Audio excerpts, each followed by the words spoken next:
Theater chains across the United States and some part of the world already put up tickets for The Eternals up for pre-order.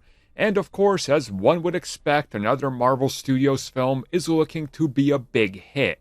Now AMC was the first one to officially confirm that the tickets for the upcoming film have outsold Shang-Chi and Black Widow. Something, I don't care, Avengers Endgame, yada yada yada, wake me up when I care, so forth, so forth.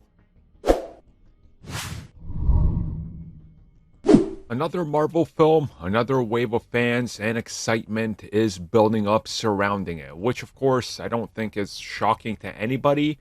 I mean, Shang-Chi blew away expectations. Black Widow, years after people said they didn't care about the character and weren't going to watch the movie, still set pandemic-era records. Venom 2 doing great. It's not surprising that another Marvel film is going to be doing great.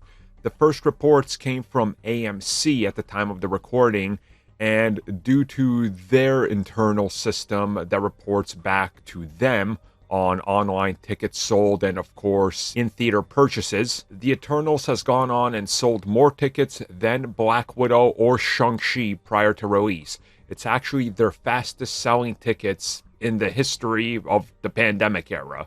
Man, I can't believe we have to call it that now. The history of the pandemic. Jesus. But there it is. So what exactly does this mean? It means nothing. It means nothing. Let's be real about it.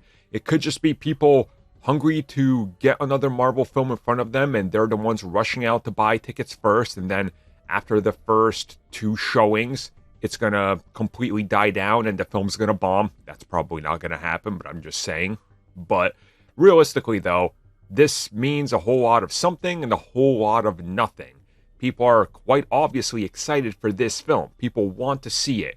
I know there's this perception of, wow, they're pushing the agenda on us. Why they gotta force all them diversity on us? I don't like the diversity. Why is it here? It's here because everybody should be represented. That's why. And this film has a lot of good actors, and they're actually putting a new spin on comic book movies. I thought we were, asking for that. Like, don't we want new things? We don't want the same old. Isn't that literally why everybody was saying they don't like the MCU? But then they're like, oh, I'm done with the MCU, with the Avengers Endgame, but then they're still going to see the newest films. I don't know. Look, it's doing good, all right? It's doing good. People are quite clearly excited by it. People want this film. It's getting a lot of buzz, which is good. I mean, it's all good in my opinion, because this film has something going for it that quite clearly some people are overlooking, but other people are really excited by. And there is this sort of weird disconnect that I'm seeing with this film where there's actually many people that are excited for this film that aren't typically your average comic book audience. I don't know if it's like the actors pulling them in or what it is, but I have a couple members in my family that are like, oh, I want to see Eternals. I'm like, you don't even like comic book movies, so why? What is it about this one? I'm seeing a lot of that. So maybe that's contributing to this. Maybe Marvel Studios has found the key to that, and that's Chloe Zhao and all the actors in this. So who knows? But hey, quite clearly, the pre-sale tickets are speaking for themselves. People want this film. People are excited by this film. People are going to go see this film.